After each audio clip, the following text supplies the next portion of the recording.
ভাই আমি আপনাদের সালাম দিয়েছি। সালাম দেওয়াটা হচ্ছে সুন্নাহ আর জবাব দেওয়াটা কি ওয়াজিব। তার মানে আমি আপনাদেরকে দোয়া দিয়েছি, আপনারা আমার জন্য দোয়া দেবেন না? না মন খারাপ করে বসে আছেন কি? তাহলে কি করে বুঝবো বলেন, কি করে বুঝবো আমি?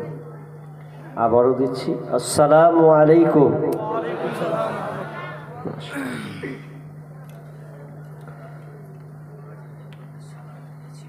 আমি আলোচনা করার পূর্বে ইউটিউবারদের আমার অনুরোধ থাকবে, যদিও আমি এবার থেকে ইউটিউবার আমরা ভিডিও করতে দিই না, এটা পদক্ষেপ নিয়েছি।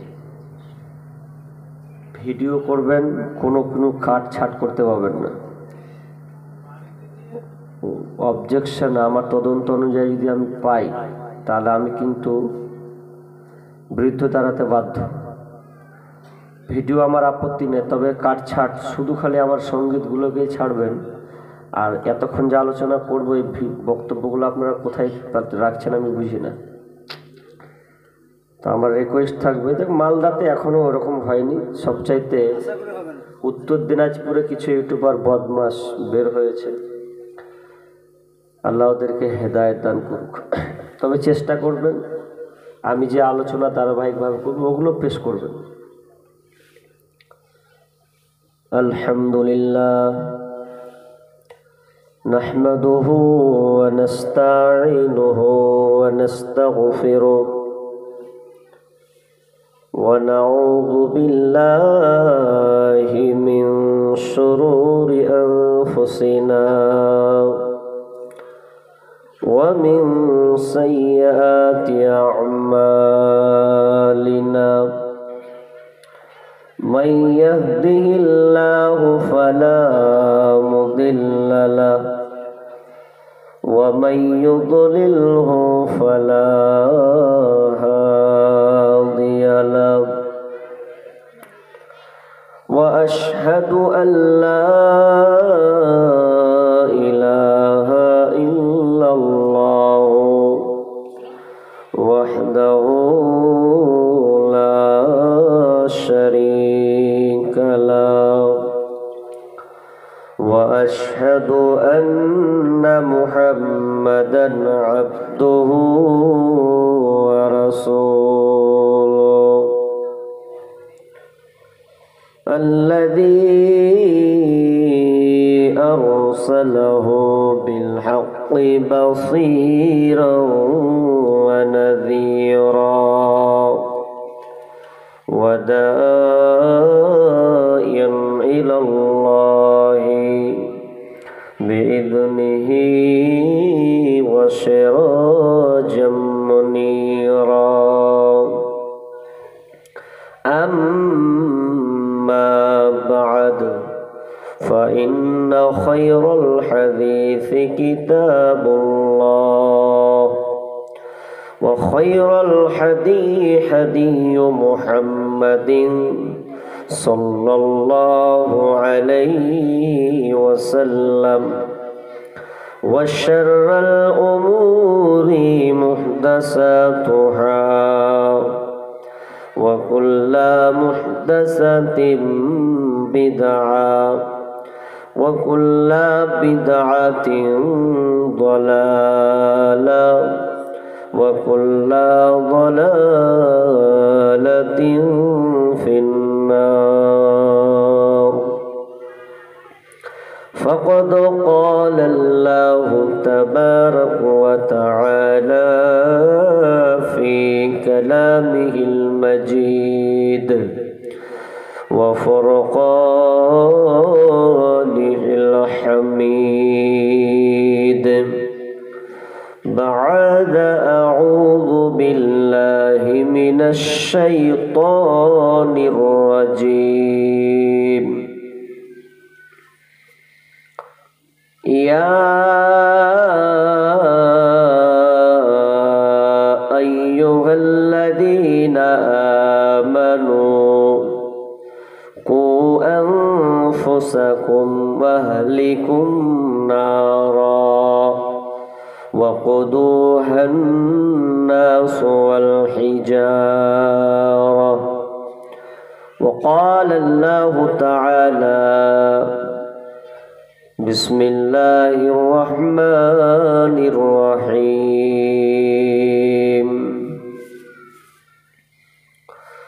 يا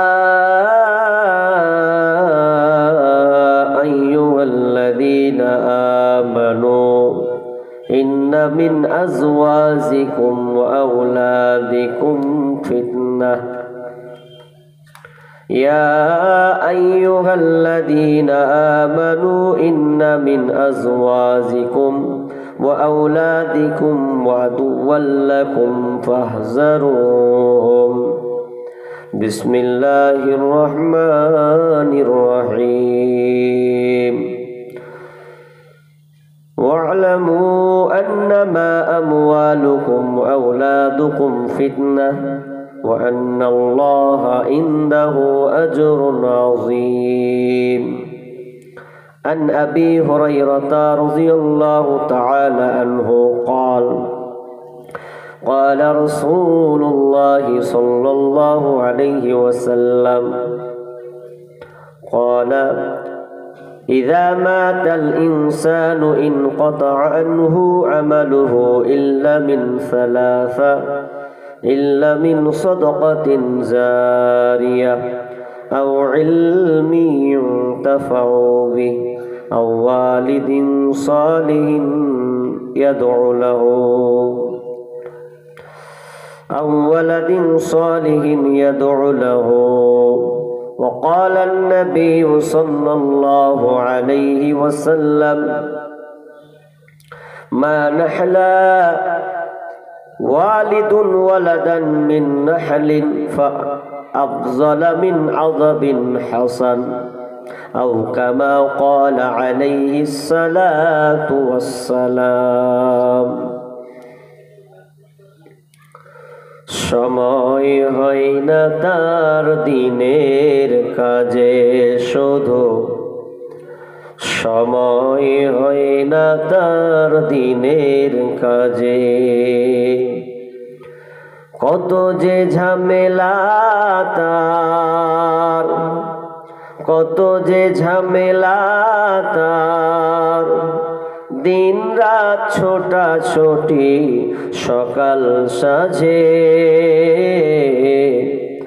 সময় হয় না তার দিনের কাজে শুধু সময় হয় না তার দিনের কাজে দিন কায়েমের তরে তার সারা জাগে না দিনের সঠিক পথ তার ভালো লাগে না দিন কায়েমের তরে তার সারা জাগে না দিনের সঠিক পথ তার ভালো লাগে না কত দিন চলে গেল কত আয়োজনে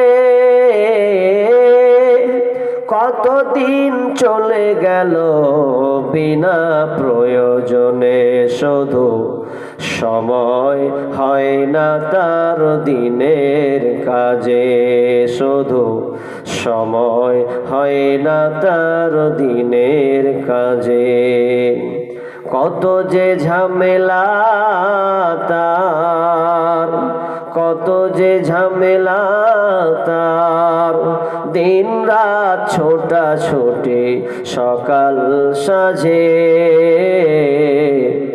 সময় হয় না তার দিনের কাজে শুধু সময় হয় না তার দিনের কাজে উপস্থিত সম্মানীয় সুযোগ্য আজকের জলসার চলমানরত সম্মানীয় সভাপতি, মঞ্চে উপবিষ্ট ওলামা ইকরাম,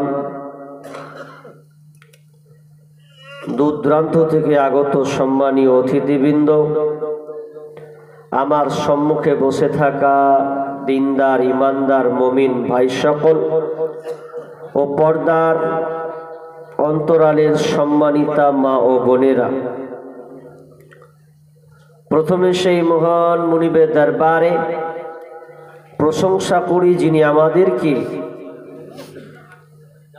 এই শিমুলতলা যুব কমিটির উদ্যোগে একটি তাবলীগী জালসার আয়োজনকে আল্লাহ তাআলা সহযোগিতা করেছেন। এই নিয়তে যে আমরা শুনে কিছু আমল করব, সাথে বাস্তবায়ন করার চেষ্টা করব, এ উদ্দেশ্যে যিনি আমাদেরকে এখানে হাজির করেছেন সে আল্লাহ সুবহানাহু ওয়া তাআলা শুকরিয়া আদায় করি, বলি আলহামদুলিল্লাহ। ভাই একটু জোরে বলেন। আপনারা শুনবেন আলোচনা? যদি শুনবেন তাহলে আমার সঙ্গে কথা বলতে হবে। এটা আমার একটা রোগ, এই রোগটাকে নির্মূল করতে হবে আপনাদের। তাহলে আমরা শুকরিয়া কার আদায় করবো বলেন তো? কার? কোন নেতার করা যাবে? শুকরিয়া কার করতে হবে? সবাই বলেন আলহামদুলিল্লাহ। শান্তি বর্ষিত হোক সকল নবীদের উপর, বিশেষ করে শেষ নবী জনাবে মুহাম্মদুর রাসূলুল্লাহ। আমরা সকলে বলি সাল্লাল্লাহু আলাইহি ওয়াসাল্লাম। সম্মানীয় উপস্থিতি, আমি আপনাদের সম্মুখে মহাগ্রন্থ আল কোরআন থেকে বিভিন্ন সূরা থেকে কয়েকটি আয়াত পড়েছি এবং সরাসরি দুইখানা হাদিসে নববী পাঠ করেছি। এই আয়াত ও হাদিসকে সামনে রেখে, যেহেতু এটা লেখা আছে তাবলীগী জালসা, তাবলীগ বাল্লাগা ইউবাল্লিগু তাবলীগান, এই তাবলীগান থেকে তাবলীগ অর্থাৎ এটা পৌঁছানো, পৌঁছে দেওয়া, প্রচার করে দেওয়া। কি প্রচার করতে হবে এ ব্যাপারে আল্লাহ সুবহানাহু ওয়া তাআলা সূরা মায়েদার ৬৭ নম্বর আয়াত, ইয়া আইয়ুহার রাসূল বাল্লিগ মা উনজিলা ইলাইকা মির রাব্বিক। ইয়া আইয়ুহার রাসূল, হে নবী, হে রাসূল, বাল্লিগ পৌঁছে দিন, মা উনজিলা যেটা নাজিল হয়েছে, ইলাইকা মির রাব্বিক রবের পক্ষ থেকে যেটা আপনার কাছে এসেছে ওটা আপনি প্রচার করুন, মানুষকে বলে দেন। কার পক্ষ থেকে আসা ওটা হবে? আমার কথা বুঝেন? আল্লাহর পক্ষ থেকে যেটা এসেছে, এক কথায় কোরআন ও হাদিস, মাতলু ও গায়র মাতলু দুটো উভয়। তো আল্লাহ সুবহানাহু ওয়া তাআলা বললেন নবীকে যে আপনি পৌঁছে দিন যা আমি আপনাকে দিয়েছি।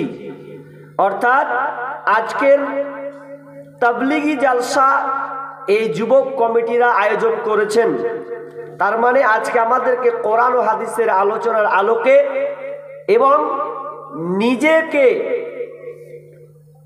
গড়ে তোলা, বাস্তবায়ন করার লক্ষ্যে আজকে এই সভা। এই আলোচনায় আমার আজকের টপিক, আলোচ্য বিষয় সন্তান লালন পালনে পিতামাতার ভূমিকা।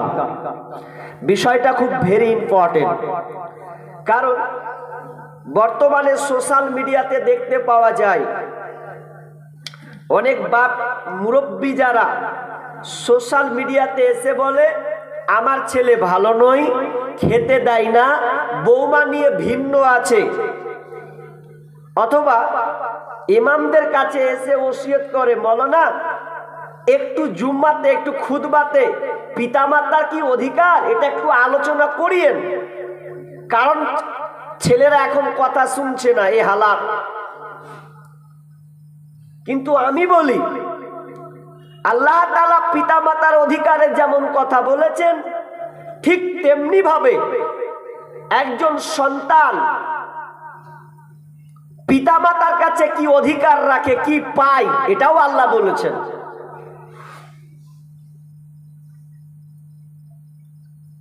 আপনি নিম গাছ লাগাবেন, দিয়ে আপনি আশা করছেন যে নিম গাছটা মনে হয় এই 5 বছর পর মনে হয় আঙ্গুর দিবে, তাই তো নাকি?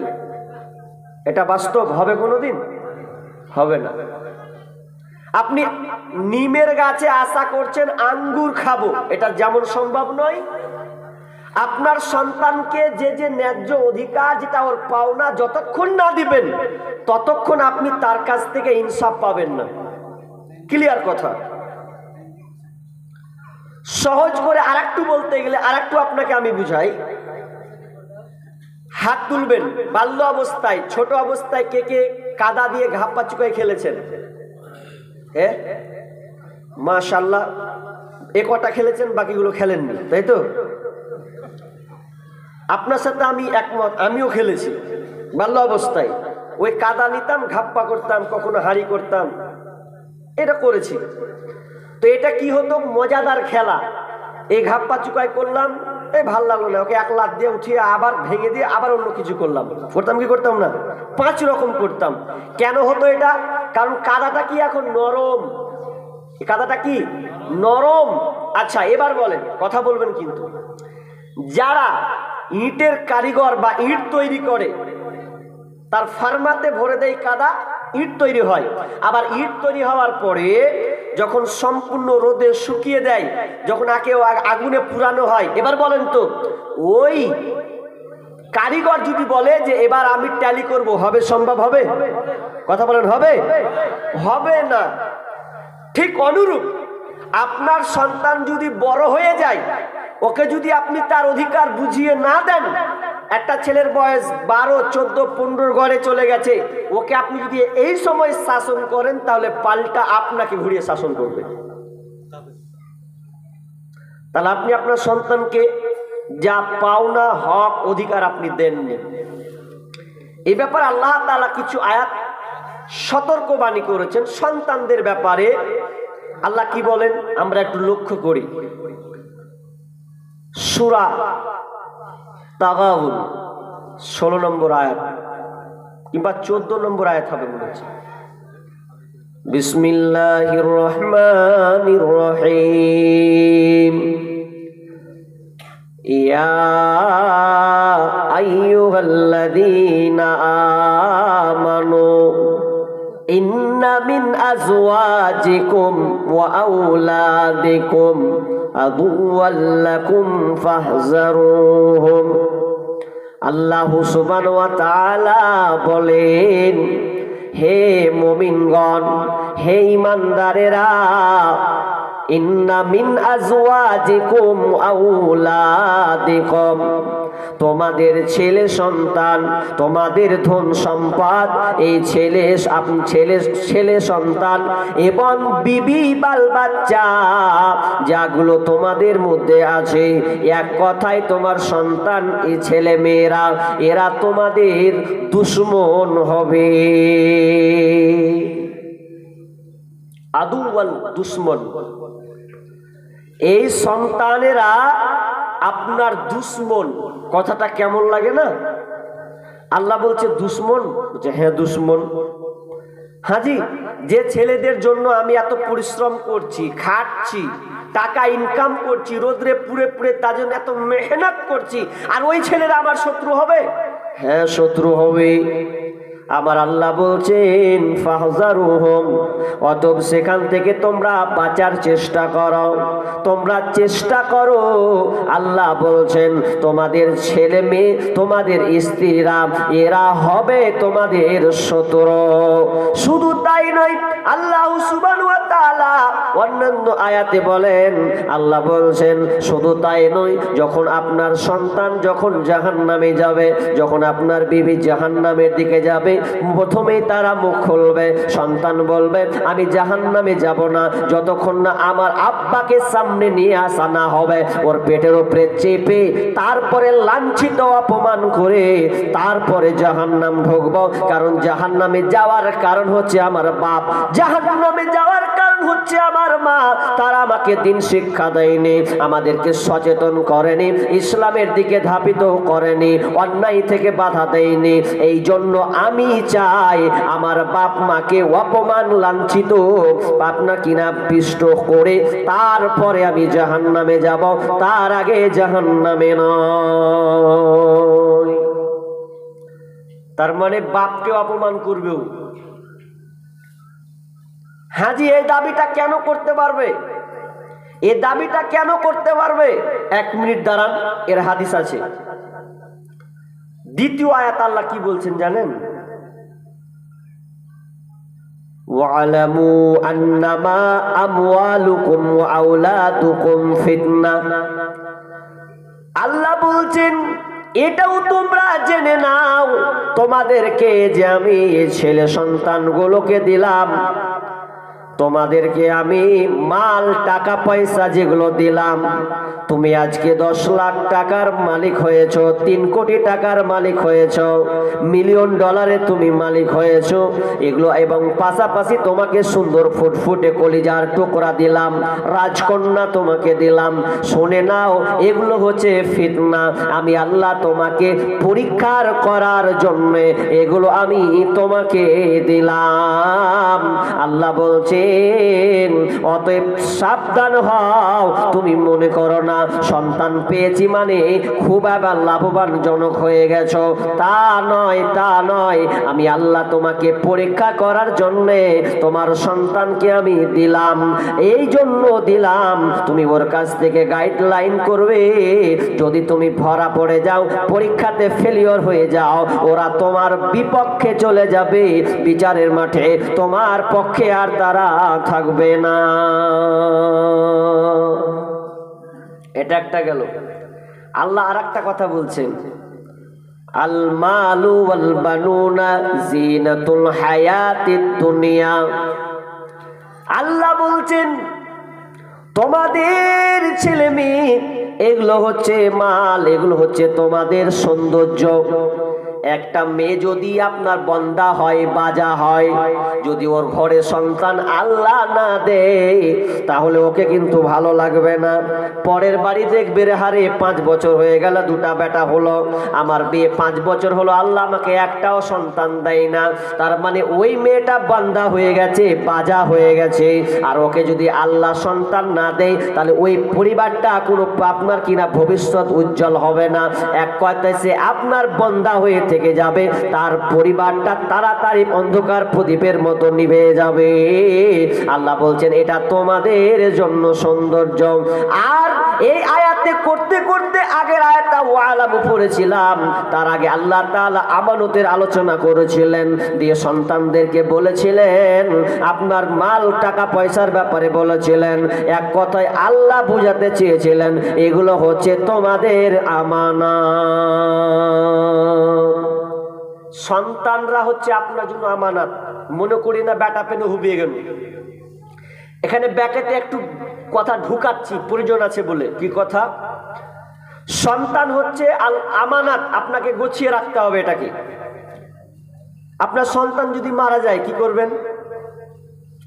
গাল ছাপড়াবেন, বুক ছাপড়াবেন, মাটিতে মারবেন, হাই হাই করবেন? কি করতে হবে? যদি আপনার সন্তান মারা যায় তাহলে আপনাকে বলতে হবে ইন্না লিল্লাহি ওয়া ইন্না ইলাইহি রাজিউন। এটা দরকার আছে। কিংবা আপনি যুক্ত করেন হাদিস, আল্লাহুম্মা আজুরনি ফি মুসিবাতি ওয়া আখলিফলি খায়রাম মিনহা। এটা কোরআন থেকে, এটা হাদিস থেকে। কিন্তু মা বোনরা দেখবেন যদি ছেলে মরে যায়, বেটি যদি চলে যায়, মা যদি মরে যায়, ওদের কানার স্টাইলের শেষ নাই। ওরা যখন কান্না করে তো এমন করে কান্না করে, তা একবার হাসি চলে আসে যে এর কান্না দেখে হাসবো। একটা গ্রামে দেখছি ছেলে মারা গিয়েছে, পালোয়ান শক্তি, ছেলেটা ভালো দেখতে, তোর মা আবার ঢং নিয়ে নিল, আমার বেটা পালোয়ান ছিল রে, তাড়াতাড়ি চলে গেলি রে বেটা, কত কত এর ছিলি তুই, একদম ভুসি মার। মানে এরকম ছলনা করে কান্না করছে। এই কান্নাটা কোনো ভালো জিনিস হলো? এইভাবে কানবেন কেন? যদি কোনো বোন এইভাবে কান্না করে মাতম করে যদি কেউ কাঁদে, বিশ্বনবী বলছেন, ও মা বোনেরা ভালো করে কান লাগান, আপনাদের কান্নাটা একটু অন্যরকম হয়ে গেছে।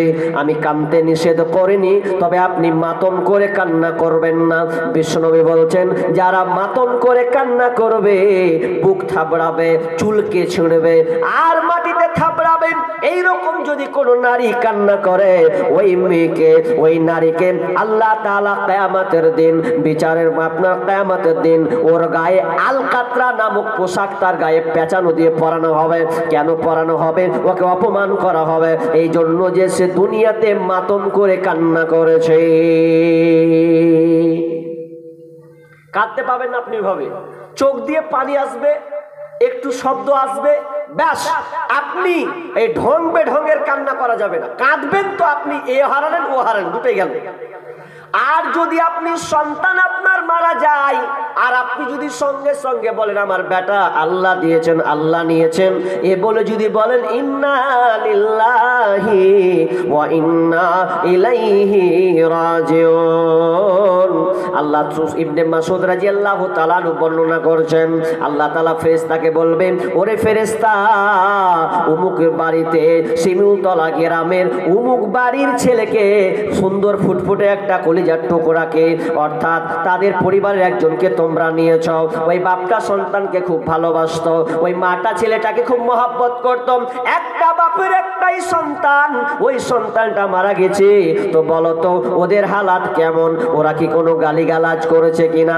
আমার ব্যাপারে কিছু বলেছে কিনা? ফেরেশতারা বলবে, আল্লাহ ওই বাড়ির পরিবার আব্বা কিংবা মা ওরা কোনো অভিযোগ আপনার উপরে তুলেনি, আপনাকে কোনো গালিমন্দ করেনি, গালাগালি করেনি, বরং তারা শান্ত হয়ে একটা কথা বলেছিল, ইন্না লিল্লাহি ওয়া ইন্না ইলাইহি রাজিউন। তখন আমার আল্লাহ বলে, ওরে ফেরেশতা,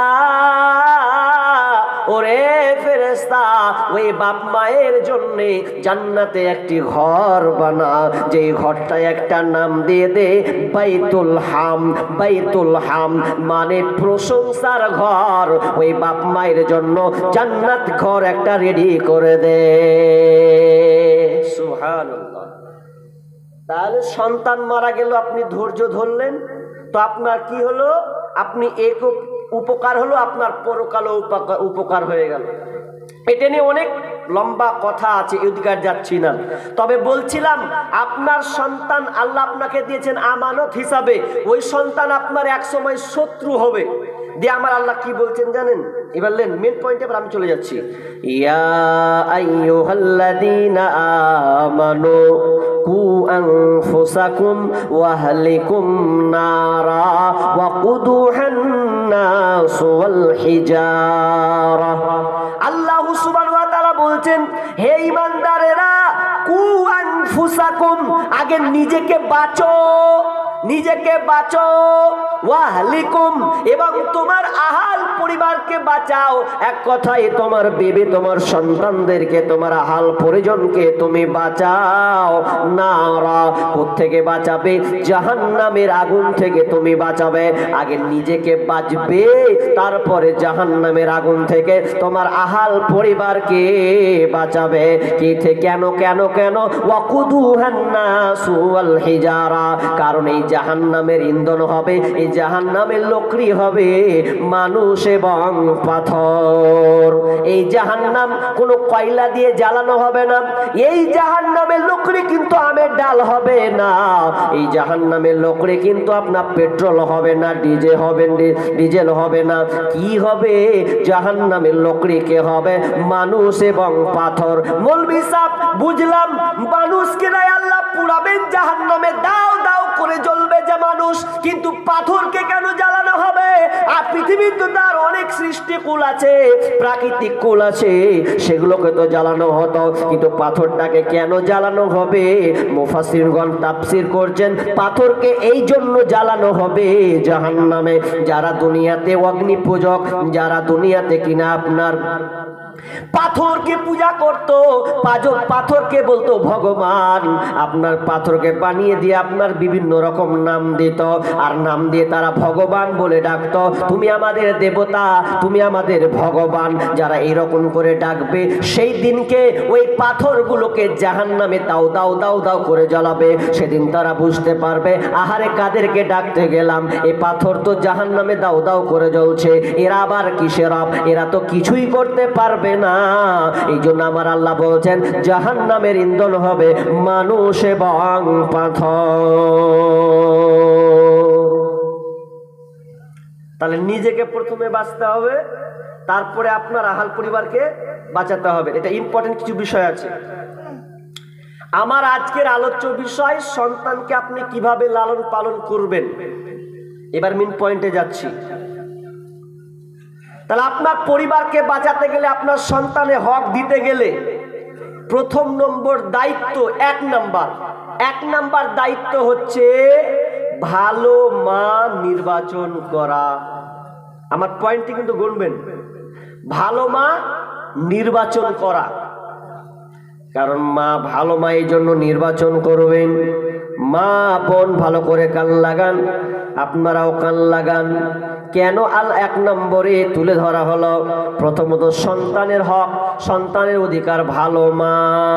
কারণ বন্ধুরে, আপনি বিয়ে করলেন চেহারা দেখে, রং দেখে, ওটা আপনি সুন্দরী মেয়ে পেয়ে বিয়ে নিয়ে আসলেন, কিন্তু সন্তান একবার বারবার ভেবে দেখেন, সন্তান প্রথমতে হক রাখে মা। অথচ আপনি বিবি নিয়েছেন আপনার মনের মতন, ভালো দিনদারিতা নয়। মনে রাখবেন, মা আপনার বিবি পাল্টানো যাবে, কোনোদিন মা পাল্টানো যাবে না। বিবি যদি ভালো না লাগে তালাক দিয়ে দেন, কোনো অসুবিধা নাই। বিবি যদি ভালো না লাগে আর একটা বিয়ে করে অসুবিধা নাই। তবে কিন্তু যে সন্তানটা মায়ের পেট থেকে আসবে, ওই মাটা যতই খারাপ হোক না কেন, গালমন্দ হোক না কেন, তবুও তার হবে মা। মা তো মাই। এই জন্য আমি প্রথমে আপনাকে বলে দিলাম, বউ পাল্টানো যাবে, কিন্তু মা কোনোদিন পাল্টানো যাবে না। তাহলে প্রথম দায়িত্ব কি? সন্তানের অধিকার সুন্দর মা পাওয়া। খালি চেহারা দেখে বিয়ে করে না, আপনার দিকটা দেখি না, আপনার সন্তানের দিকে আগে দেখবেন যে আমার সন্তান পৃথিবীতে আসবে, তো এই সন্তানটা আমার ভালো মা পাবে কিনা, এটা প্রথমে ভাবতে হবে প্রত্যেককে। তো ভালো মা আপনি কেমন চয়ন করবেন, ভালো বিবি কেমন ভাবে চয়ন করবেন, আল্লাহ রাসূল বলে দিয়েছেন। বলেন না, বলেছেন না? এই হাদিস অহরহ শুনেছেন। কি বিশ্বনবী বলছেন, যুবকের, হাদিসটা মনে আছে আপনার? 4টা জিনিস। তুনকাহুল মারআতু লিআরবাইন, লিমালিহা ওয়ালিহাসাবিহা ওয়ালিজামালিহা ওয়ালিদীনিহা ফাজফার বিজাতিদ্দিন তারিবাত ইয়াদাক। বিশ্বনবী বলছেন, তুনকাহুল মারআতু লিআরবাইন, 4টা জিনিস দেখে বিয়ে করা হয়। পুরুষের গতি এরা 4টা জিনিস দেখে। অনেক মৌলবি তরজমা কিন্তু ভুল করে। কি ভুল? তোমরা 4টা জিনিস দেখে বিয়ে করো। এখানে না, গতি, পুরুষের গতি হলো 4টা জিনিস দেখে বিয়ে করা হয়।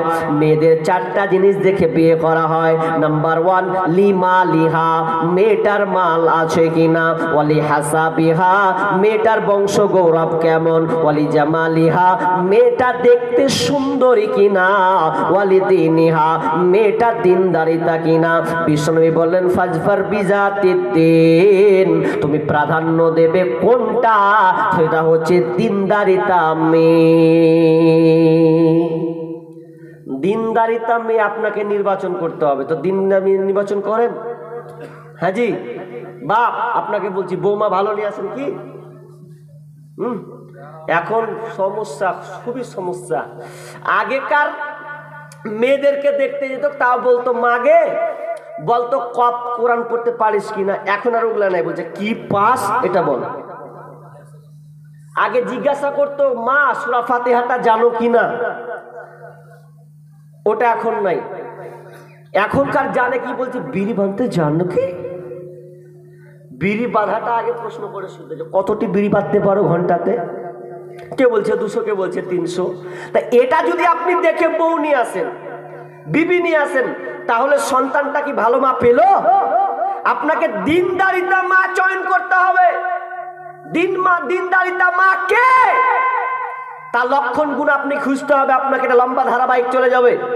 তবে দিনদারিতা মা, এক কথায় জেনে নেন, যেই মহিলাটা পর্দার সঙ্গে চলাচল করে, যার পেট, বুক, পিঠ এগুলো পরপুরুষকে দেখাই না, নিজের আব্রু ইজ্জতকে শুধু স্বামীর জন্য হেফাজতে রাখে বিয়ের আগে পর্যন্ত, সেই মেয়েটাকে নির্বাচন করুন।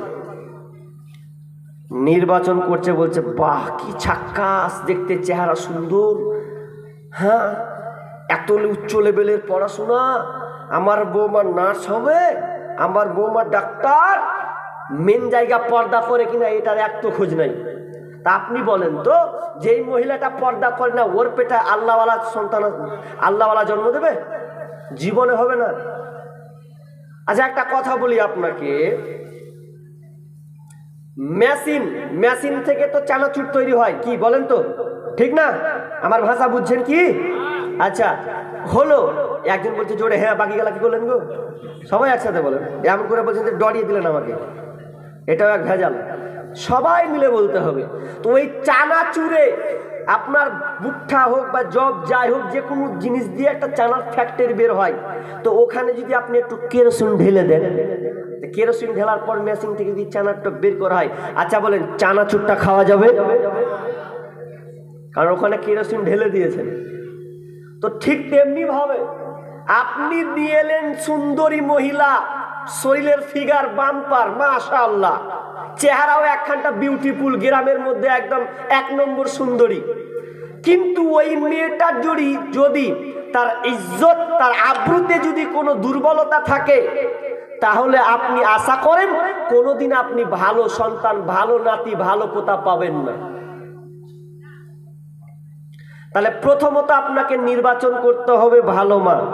আমি এগুলো নিয়ে অনেক গাজাল লিখেছি, কিন্তু ওগুলো এখন বলবো না। কদিন থেকে আমাকে নিয়ে সোশ্যাল মিডিয়াতে যা ঝড়, যে যা পাইতে সাই বলে। আমি শুধু নীরবতা পালন করছি। সূরা মুজাম্মিল 10 নম্বর আয়াতটা পড়েছি, ওটা নিয়ে আমি নীরবতা পালন করছি এখন, ব্যাস। আমার একটা গজাল ভুল হয়েছিল, 1-2টা, মানুষ মাত্রই ভুল। সঙ্গীত বলতে গিয়ে, লিখতে গিয়ে অনেক ব্যাকগ্রাউন্ড ভুল হতে পারে, কারণ লিখতে গিয়ে তো ভুল হতে পারে। তবে যেটা নিয়ে সমালোচনা হয়েছে, আমার গজলটা নিয়ে সমালোচনা, ওই গজলটা আমি বানাইনি, আমি লিখিনি। আমি ইউটিউবে সার্চ করেছিলাম, তর্জমাটা ভালো লাগছিল, খুব সুন্দর লাগছিল বলে বের করলাম। আমার আগে অনেকে গেয়েছে, তারপর আমি গাইলাম, আমার কণ্ঠে আমার সুরটা ভালো লাগলো, গাইলাম। গাওয়ার পর এবার ওটা নিয়ে সোশ্যাল মিডিয়াতে তোলপাড়। যাক, আমি এটাতে ভুল স্বীকার করেছি, ভাই আমার ভুল হয়েছে। যদি ভুল হয় তাহলে আমার কাছে আমি বলতে, স্বীকার করতে কি আছে, এমন কিছু তো না এটা। তো আমি বলেছি যে আমার যারা মিস্টেক হয়েছে, ভুলে গেছে। কিন্তু এরপরও দেখেন সোশ্যাল মিডিয়া এখনো বন্ধ হয়নি, চলতে আছে। এক মামুর বেটা গাল দিয়ে বলতে হবে, উত্তর দিনাজপুরের, ও একজন ভাই, উনি তো আমার বিরুদ্ধে করেছেন আমার ভালোর জন্য, আমি ওকে ভালোবাসি, আমার ভুল ধরিয়েছেন, আল্লাহর কাছে শুকরিয়া আদায় করি। আচ্ছা, দ্বিতীয় কথা হচ্ছে আরেকজন করেছে উর্দুতে, একদিন পর বলছে ই তো শালা বিশাল ভিউ হয়ে গেল। ই যখন ভিউ হয়ে গেল তখন করছে তাহলে আমিও ছাড়ি, আমারও ভিউ বাড়বে। উদ্দেশ্য কত খারাপ, ও ভিউ বাড়াবে, এই জন্য আমার গাজালটাকে কাটিং করে, কাটছাট করে লাগিয়েছে শাহিনুরের কিছু কথা, এবং আমার কথাটাকে কি করে প্রকাশ করেছে, দিয়ে বলছে দেখো এই চলছে। দিয়ে ওকে এখন ভিডিও করতে আর দিন, আমি ওই সামনে পেলে ওকে দিব 12টা বাজাবো। ঠিক করেছেন। তারপরে ও আমাকে একজনের মাধ্যমে ফোন করে বলছে যে মৌলানাকে বল না, আর ভিউ হয়নি, আমি ডিলিট করে দিচ্ছি, আগে ভিডিও করতে দিবে কিনা। কথাটা কেমন দেখুন, বলছে আমার এম ভিউ হোক ধান্দা, তো ভিউ হলো না, তো মৌলানাকে বলে দাও যে আর ভিউ হয়নি মৌলভী সাহেব, ওই 3400 কোটি ভিউ হয়েছে, আমি কেটে দিচ্ছি, আমি আর করবো না, আপনার ভিডিও করবো। কোন লজ্জাতে কথাটা বলছে বলেন তো, উদ্দেশ্য আর কি ছিল? ভিউ ধান্দা। তাহলে আপনি বলেন তো, ওই লোকটাকে আমি ভিডিও করতে দিব না? ক্যামেরা অসম্ভব, দিতে পারি না। আজ আছে কাল অন্যরকম করবে। তো বলছিলাম যে আপনি ভালো স্ত্রী নির্বাচন করুন, বাপ আপনাকেও বলি, ছেলের বিবাহ দিতে গিয়ে ভালো বৌমা নির্বাচন করুন, যাতে আপনি ভালো নাতি পান। একটা গেল। কারণ মায়ের হাতে গড়বে মানুষ, মা যদি সত্য হয়, মাই হচ্ছে জগতের প্রকৃত বিশ্ববিদ্যালয়। প্রথম ধাপ, সন্তান ভালো মা পাবে। ভালো মা যদি আপনি না নিয়ে আসেন, কোনোদিন আশা করিয়েন না যে আপনার ছেলে আপনার কথার মতো ডুবে বসবে, আপনার বৃদ্ধাচরণ করবে একদিন। মায়ের যে কতটা অবদান, কারণ আপনি সকালে বের হবেন, সন্ধ্যার সময় আসবেন, কাজেরত থাকবেন, কিন্তু গাইডলাইন সম্পূর্ণ বাড়ির দিক দিয়ে কার উপরে বেশি পড়ে বলেন তো? মায়ের উপরে। মাকে গাইডলাইন করতে হবে বেশি সন্তানকে, কারণ আপনি তো পরিশ্রমিক করে ইনকাম করে আপনার বাল বাচ্চা বিবি সন্তানকে আপনি খাওয়াচ্ছেন, বেরিয়ে যাচ্ছেন। একটা বিজ্ঞানীর নাম বলছি, আপনি ভালো করে কান দেন। টমাস আলভা এডিসন, নাম শুনেছেন? কেউ শুনেছেন? অনেক তো জেনারেল পড়ুয়া আছেন। টমাস আলভা এডিসন, তিনি একজন বিজ্ঞানী। তার অবদান জানবেন, আপনি আশ্চর্য হয়ে যাবেন। এই যে আমি কথা বলছি, এই যে কণ্ঠ আওয়াজটা যাচ্ছে, এটা কার অবদান জানেন? তিনি আবিষ্কার করেছেন। এই যে বাল্বগুলো জ্বলছে, এটা কার অবদান জানেন? Thomas Alva Edison.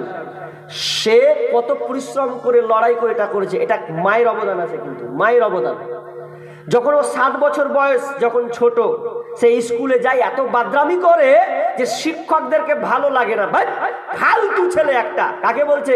Thomas Alva এডিসনকে। তখন চিঠি দিয়ে বলছে, এই বাচ্চা, যা তোর মাকে এই চিঠিটা দিয়ে দিস। মাকে দিয়ে বলছে, মা, স্যার আমাকে এই চিঠি দিয়েছে, দেখো তো মা কি লেখা আছে। চিঠিটা লিখে মা যখন দেখতে যে তো চোখ দিয়ে অশ্রু বের হচ্ছে। ছেলে বলছে, মা, আপনার চোখ দিয়ে পানি কেন? কি লেখা আছে? তখন মা তো ভাবলো, এটা যদি বলি তো সর্বনাশ। মা তখন চোখটাকে পানি মুছে দিয়ে আনন্দের সঙ্গে বলছে, বেটা, তোমার ব্যাপারে শিক্ষকরা তোমার প্রশংসা করেছে। তুমি হচ্ছ এমন একটা সন্তান, তুমি নাকি ভবিষ্যতে প্রজ্জ্বল করে তুলবে। তোমার নাম করেছে, তোমার প্রশংসা করেছে, তোমার গুণগান করেছে। তুমি একদিন অনেক বড় বিজ্ঞানী হবে। সন্তানকে এইভাবে বলতে আছে। একদিন এই বলতে বলতে বলতে সন্তান তার আনন্দ পেল। যে হতে হতে টমাস আলভা এডিসন বড় হয়েছেন, বড় বিজ্ঞানী হয়েছেন। মা পদক্ষেপ নিল, যা ওরা লিখেছে আমি চাই আমার সন্তান বড় হোক, ভালো পর্যায়ে যাক। মা আপনার তেমনি ইচ্ছা পোষণ করলো। তার আকর্ষণ কি দেখেন? মা বলছে, আমার সন্তানকে আমি নিজের হাতে করে মানুষ করব। এই হতে হতে বড় হলো। বড় হওয়ার পর যে মা বিদায় নিয়ে চলে গেছেন, দুনিয়া ছেড়ে চলে গেছেন, কত কিছু আবিষ্কার করে তিনি ফেলে দিয়েছেন। টমাস আলভা এডিসন, তার ইচ্ছা হলো ওই পূর্বের আগেকার ছোটকালকার কুড়ে ঘর, ছোট্ট ঘরে মায়ের ঘরটা ঢুকবো, দেখি মায়ের ঘরটা কেমন আছে। মায়ের ঘর ঢুকে সবকিছু ঝাড়তে, পরিষ্কার করতে, এমন সময় বাল্যকালের অবস্থা চিঠি হাতে পড়েছে। ওই চিঠিটা কিসের? চিঠিটা খুলে দেখছে, আহারে, যেমনই চিঠিটা পড়া, টমাস আলভা এডিসন ঝরঝর করে কান্না করছেন। লেখা আছে, ও হে গার্জেন শুনে নেন, ও অমুকের মা শুনে নাও, তোমার ছেলে হচ্ছে একটা পাগল। এর জন্য স্কুলের দুর্নাম হচ্ছে, স্কুলের মান সম্মান ক্ষুণ্ণ হচ্ছে। এই জন্য আমরা চাই আপনার ছেলেকে আমরা এই স্কুলে পড়াবো না, কারণ এই স্কুলের মান সম্মান থাকবে না। এক কথায় আপনার সন্তান হচ্ছে পাগল। যেমন এই কথা দেখা টুকরে টুকরে টমাস আলভা এডিসন মায়ের কথা স্মরণ করে কাঁদছে, এত করে কান্না করছে। ওরে যুবকের দল, মায়ের অনেক অবদান আছে। যে অনেক মা আছে আপনাকে সুন্দর করে পথ দেখিয়েছেন, আপনাকে পথের দিশা দেখিয়েছেন, আলো দেখিয়েছেন, আপনার প্রজ্জ্বল গতি আপনাকে দেখিয়েছেন। ওই মা যদি আপনার বেঁচে থাকে, তাহলে খবরদার ওই মাকে তুমি গালি দিবে না, লাঞ্ছনা করবে না, ভৎসনা দেবে না, তিরস্কার করবে না। শব্দটুকু করবে না। কারণ বিশ্বনবী মাকে বাল্যকাল হারিয়েছেন, আব্বাকে তো টোটালও দেখে নাই।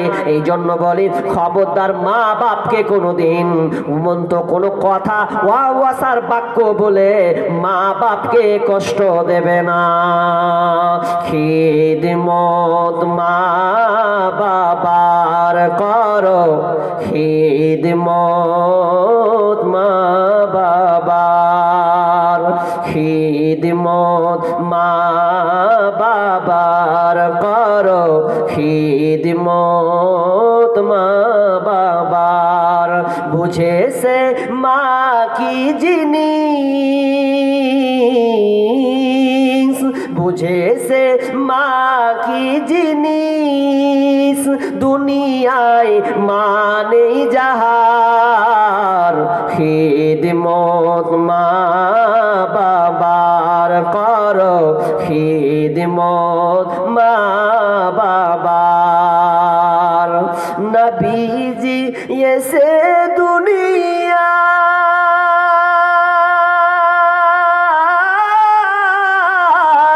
বাবাকে দেখিতে না পায়, নবীজি এসে দুনিয়া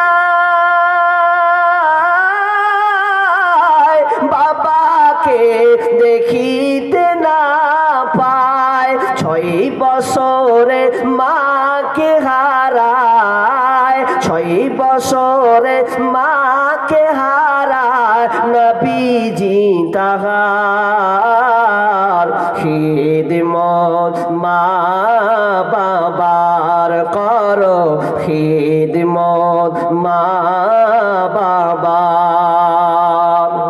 টমাস আলভা এডিসন কান্না করছেন, আহারে মা তুমি আমাকে দুঃখ দেবে না বলে তোমার সংগ্রামে আজকে আমি বৈজ্ঞানিক হয়েছি।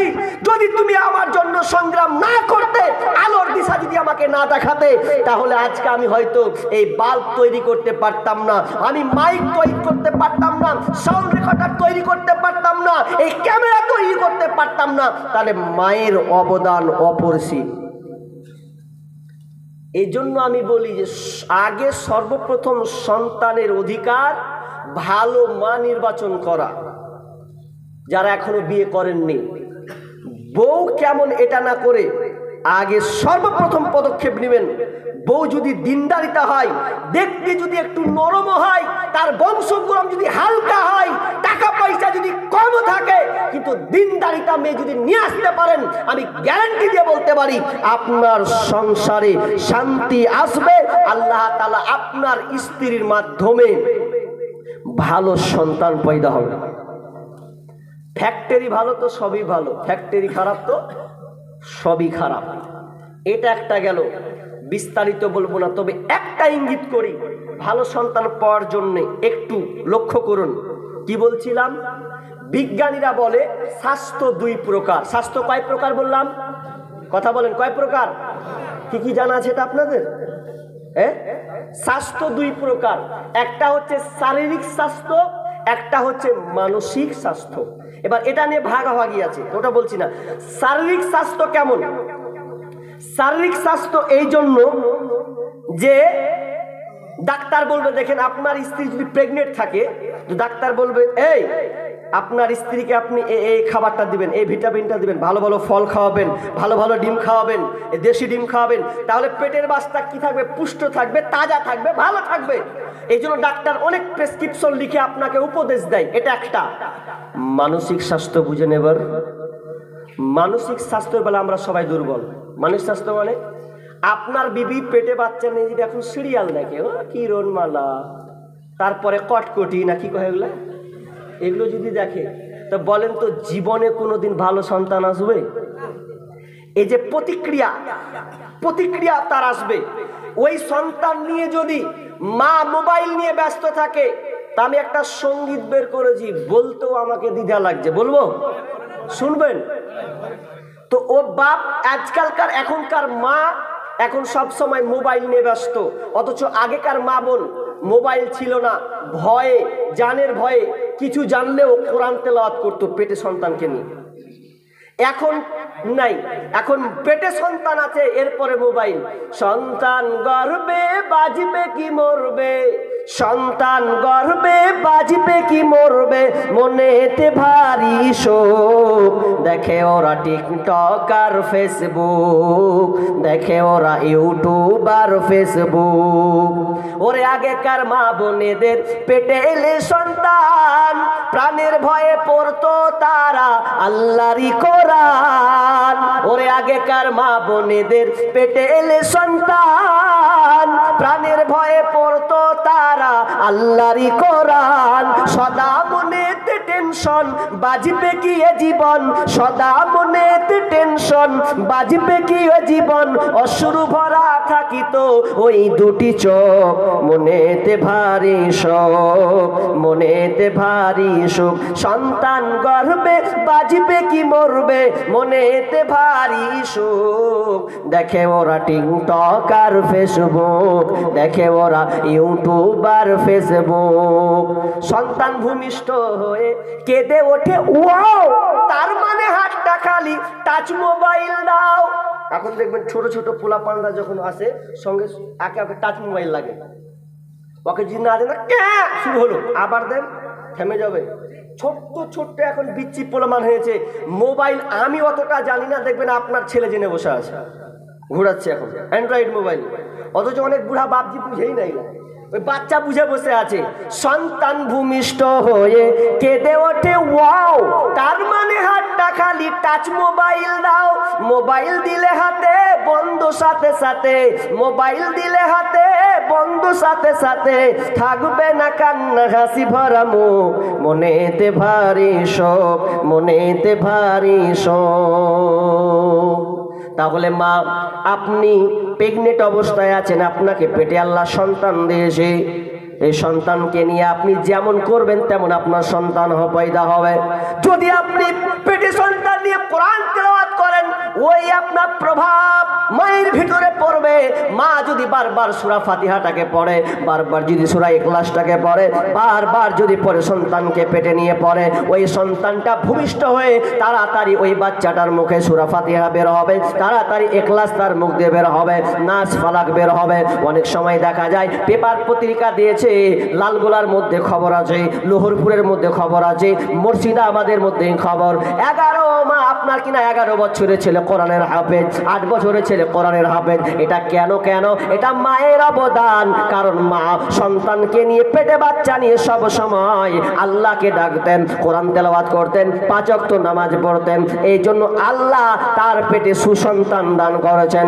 অতএব মা আপনাকে বারবার বলে, যদি আপনি প্রেগনেন্ট হয়ে যান, আপনার ইজ্জতকে আপনি সম্পূর্ণভাবে ঢেকে নেন, যাতে পরপুরুষ আপনার দিকে না তাকায়। কারণ পরপুরুষের চোখ এতটা নোংরা, শয়তান চাইতে বদমাশ। কারণ কচ্ছপের একটা নিয়ম আছে, কচ্ছপ যখন ডিম থেকে বাচ্চা দেয়, কচ্ছপ এই প্রান্তে থাকে, ডিম যদি ওই আপনার কিনা পুকুরের ওই ধারেও যদি থাকে, কচ্ছপের চোখের ইঙ্গিতে আপনার ডিম বাচ্চা ফুটিয়ে দেয়। এটা একটা তার প্রভাব, নজর চোখের তার একটা পাওয়ার। কিন্তু এমনিভাবে শয়তানের লেন্স পাওয়ার আছে। মা বোন, আপনার পেটের দিকে যেন কোনো পরপুরুষ তাকাতে না পারে, এটার দিকে আপনাকে লক্ষ্য রাখতে হবে। যদি আপনি চান ভালো মতন সন্তান নেব, আমার মতন উঠা বসা করবে, আমি যেটা বলবো সেটাই করবে, তাহলে প্রথম 1 নম্বর কাজ হচ্ছে ভালো মা নির্বাচন করা। তাহলে ভালো মা নির্বাচন করতে হবে একটা। কিন্তু দুঃখ লাগে, মুর্শিদাবাদের বেটি তো, বিহারে তাও বলছে তো বুঝতে পারে না, আসাম গেলে তাও তো টের পাই না। যত ঝামেলা খালি মালদা আর মুর্শিদাবাদ। মালদাতে যদি বলি জি বাংলা আছে, গুঙ্গাপান্নে আছে, স্টার জলসা বিশাল আছে।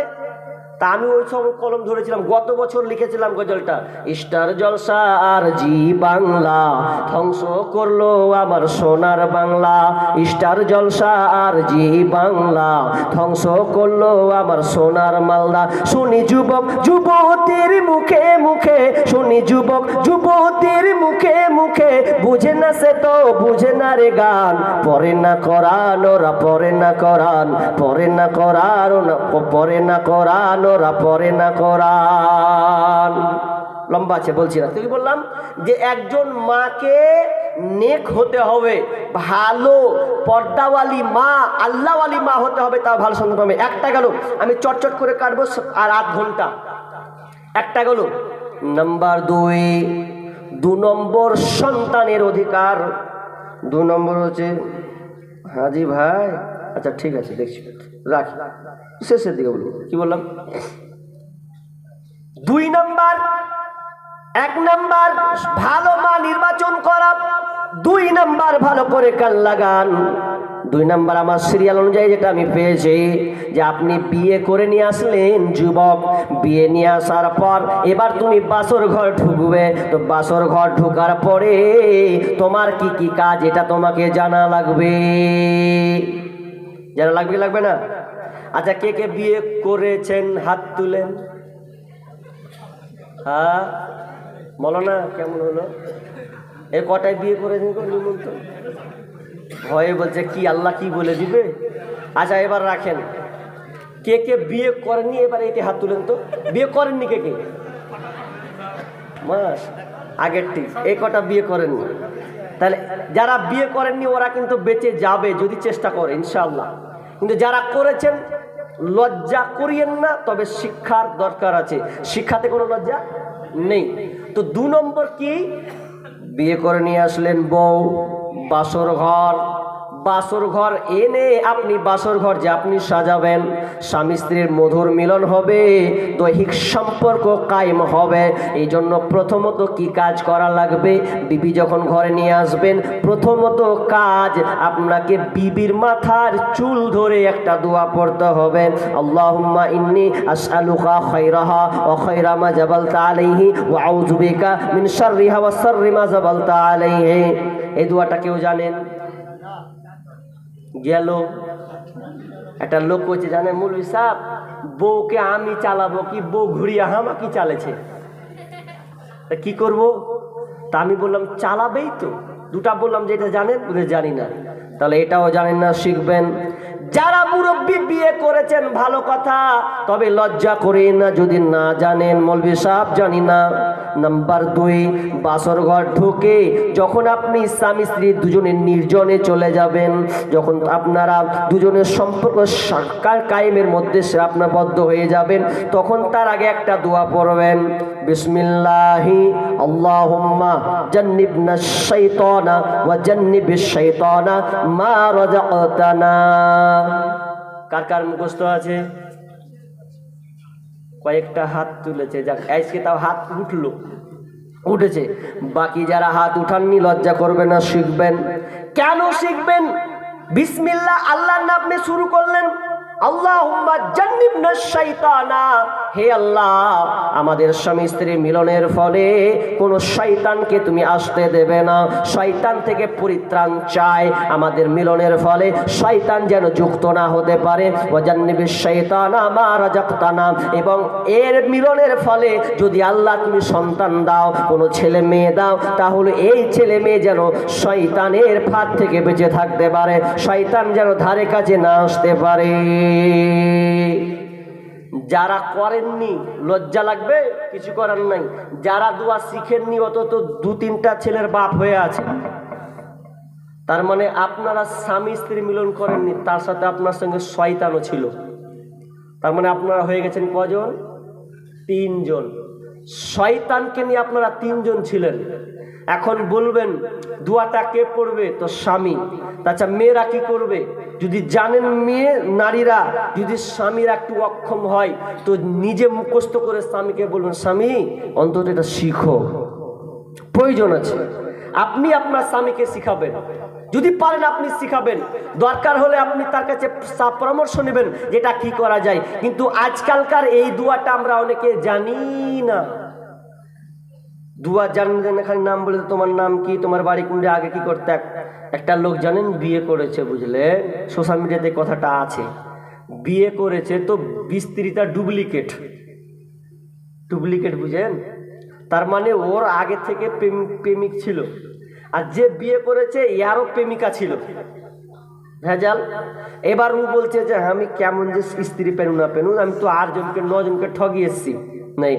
8 জনকে ঠগিয়েছি, তো 8 জনকে ঠগিয়েছি, তো এই স্ত্রী যে কেমন আছে আল্লাহ জানে। আমি কয় ঘাটের পানি খেয়েছি, ভালো পেয়েছি কি না পেয়েছি, মন টন খারাপ। তখন স্ত্রীকে বলছে, বিবি একটা কথা বলবো। কি এমন কথা বলবে বলো? তো কি আর বলবো, 8টা প্রেমিকা আমার, একটাকেও পাইনি, 9 নম্বরে তুমি। তো ছন্দের ছলে বলছে, আমি ঠকি নাই, ওই আমি ঠকি নাই রে,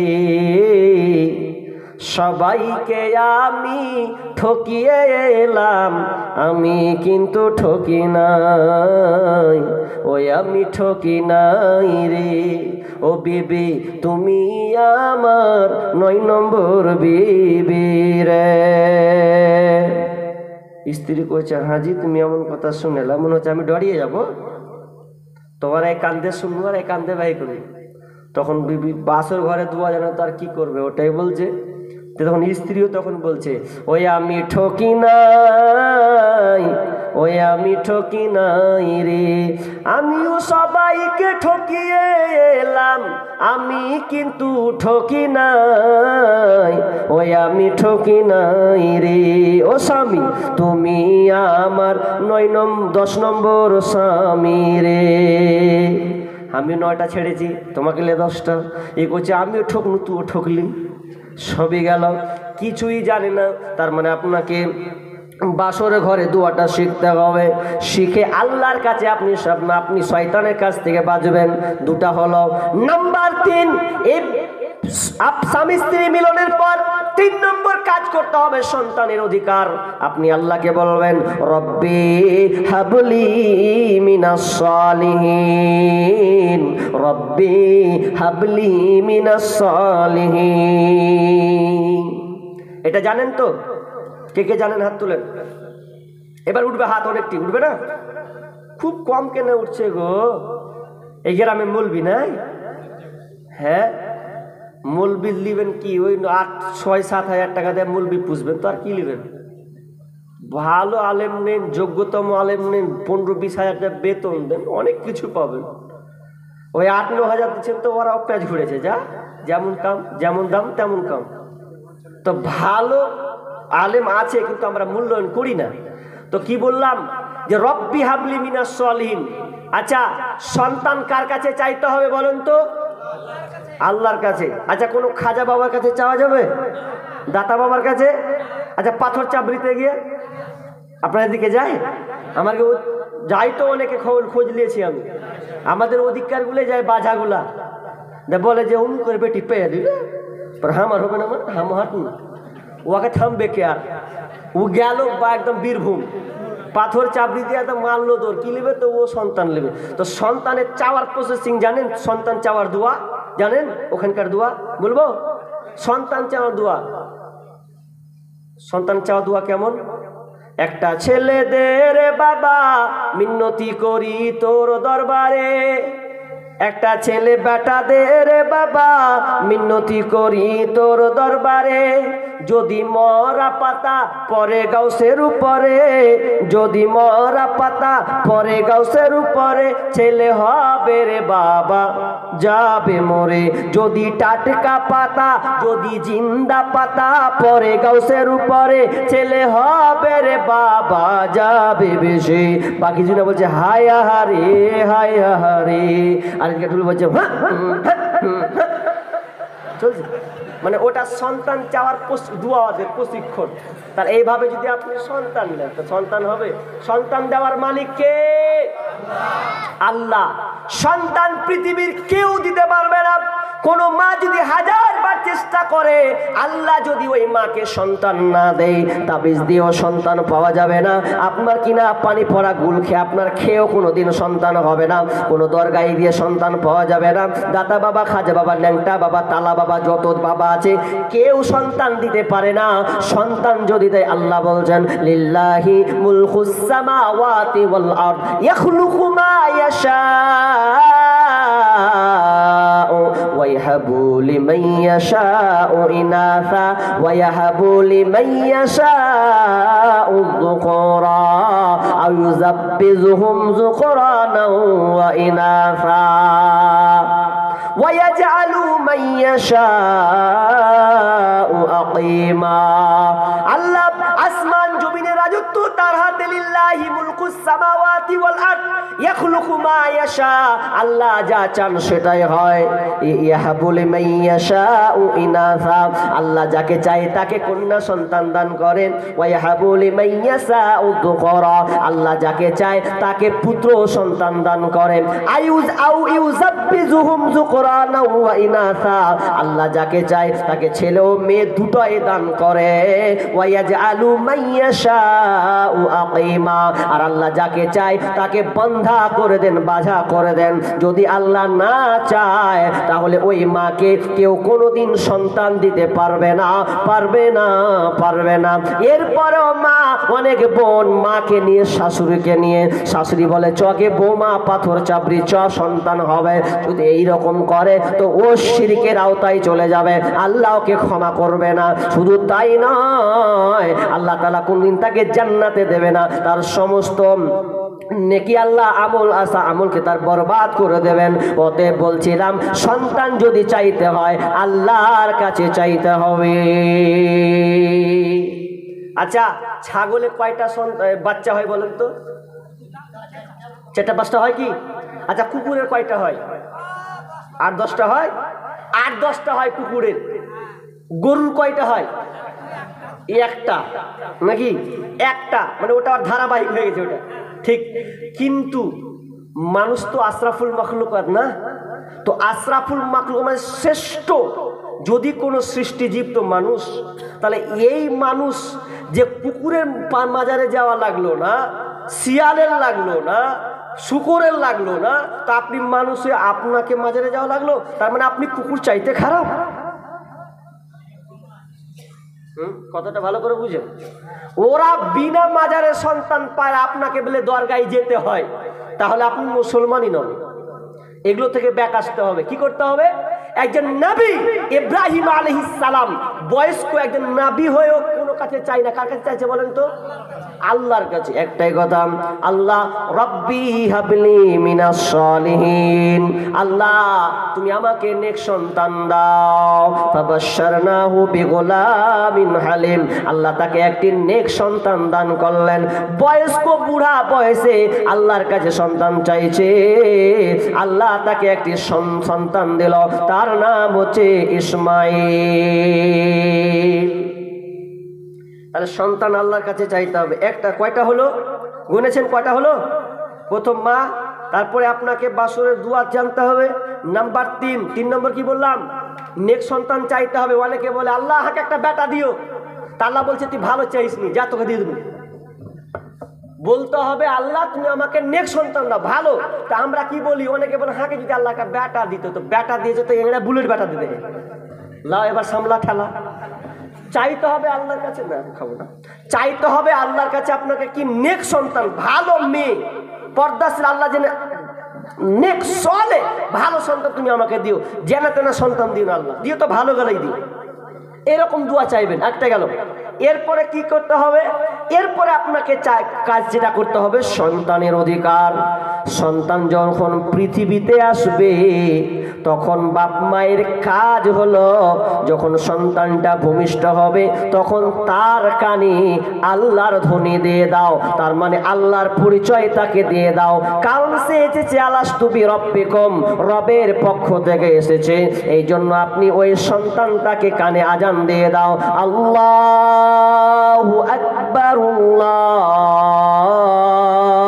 আকবার। এই আজানটা আপনি দেন, আল্লাহ বড় বড় বড়, আল্লাহ বড় বড়, আল্লাহ বড়, এর চাইতে আর কেউ বড় নাই। সন্তানটা ভূমিষ্ঠ হয়ে কান্না করবে, যখনই আপনি কানে দ্বারা আল্লাহর খবর দিয়ে দিবেন, দেখবেন সন্তানটা এমনিতে সজাগ হয়ে যাবে। অনেক বছর, এক বছর আগে সোশ্যাল মিডিয়াতে দেখেছিলেন একটা সন্তান ট্রেনের মধ্যে কান্না করছে, কেউ চুপাতে পারে না। আবার হিন্দু ঘরের সন্তান, কেউ চুপাতে পারে না। একজন মা ওখানে গিয়ে কোরআন তেলাওয়াত করছে, বাচ্চা সঙ্গে সঙ্গে নিশ্চুপ, কোনো কথা বলে না, কান্না একেবারে বন্ধ। তার মানে এই কোরআনের পাওয়ার কতটা আছে। কারণ বাচ্চা জানে রবের পরিচয়, কিন্তু সন্তান খারাপ হয় কখন?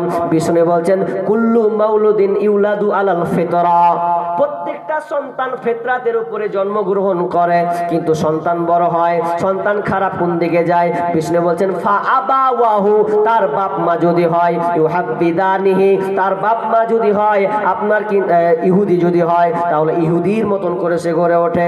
তার বাপ মা যদি ইউনাসসিরানিহি, যদি খ্রিস্টান হয়, সেই সন্তানটা খ্রিস্টান হয়ে সে বড় হয়ে ওঠে। তার বাপ মা যদি হয় ইউমাজ্জিসানিহি আও ইউমাজ্জিসানিহি, যদি অগ্নি পূজক হয়, হিন্দু হয়, তাহলে ওই সন্তানটা হিন্দু হয়ে সেই শিক্ষা অর্জন করে বড় হয়। প্রথম দিতে হবে কি? যে আল্লাহ বড়, তাহলে সন্তান হলো। এবার মেন জায়গাতে চলে এসেছি, যেটা নিয়ে এখন সমালোচনা, সেটা হচ্ছে সন্তান যে হলো, সন্তান যখন সপ্তম দিন হবে, মা বোন ভালো করে কান লাগান, সপ্তম দিন হবেন, তখন বিশ্বনবী কি বললেন?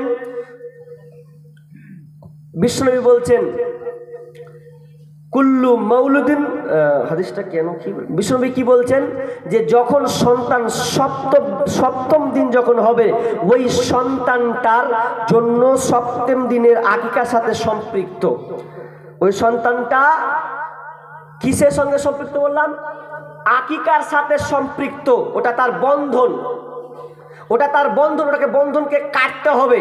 এই কাটার জন্য কি করতে হবে? পশু জবাই করতে হবে।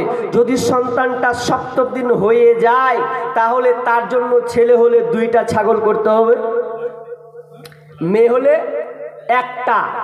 যদি আপনার সক্ষম না হন যে আমি পারবো না, আমি ছেলের জন্য 1টা করবো, তাহলে 1টা যাবে, আপনি 1টা দিতে পারবেন। আর এটা হচ্ছে 1 নাম্বার, আপনাকে করতে হবে যে সন্তানের পক্ষ থেকে বাপের জিম্মেদারি হচ্ছে 2টি ছাগল কুরবানি করা, জবাই করা। কিন্তু আমরা কি করছি? অনেকে ফতুয়া বুঝছি, মাওলানা আমারটা লাগবে কিনে, হার বয়স চলেছে, হ্যাঁ যেদিন হারবারটা কেমন করে দিব, কত রকমের পেঁচালো। আর আপনি দেননি, এখানে ফোকাহা 2 রকম ভাগ হয়ে গেছে, একটু ইখতিলাফ আছে। তবে আমার মতটা যেটা আপনাকে বলে দিচ্ছি, সেটা হচ্ছে এই সপ্তম দিন দেওয়াটা হচ্ছে কি সুন্নাহ। সপ্তম দিনই আপনাকে দিতে হবে। যদি আপনি ভুলে গেছেন, দেননি, অনেকে বলেছেন যদি নাও দেয় কোনো অসুবিধা নাই, আর যদি দেয় তো দিয়ে দিবে, কিন্তু সুন্নাহটা হচ্ছে সপ্তম দিন দেওয়া। আপনার ছেলে মেয়ে যদি সপ্তম দিন হয়, তাহলে আপনি দেরি করবেন না, তার জন্য পশু জবাই করবেন 2টা, মেয়ে হলে 1টা। আর একটা কি? ওয়া ইহলাকু রাসুহু, 2 নম্বর হচ্ছে মাথা নেড়া করতে হবে। কি করতে হবে? মাথা নেড়া। মাথা নেড়া করেন? প্রশ্ন আছে, ডাক্তার যে করতে দেয় না, সবই ডাক্তারের পাল্লায় পড়লে হবে? সুন্নাহগুলোকে বাস্তবায়ন করুন, কল্যাণ আছে। অনেকে বলে ডাক্তার বলে এই হবে সেই হবে, তা আমার কথা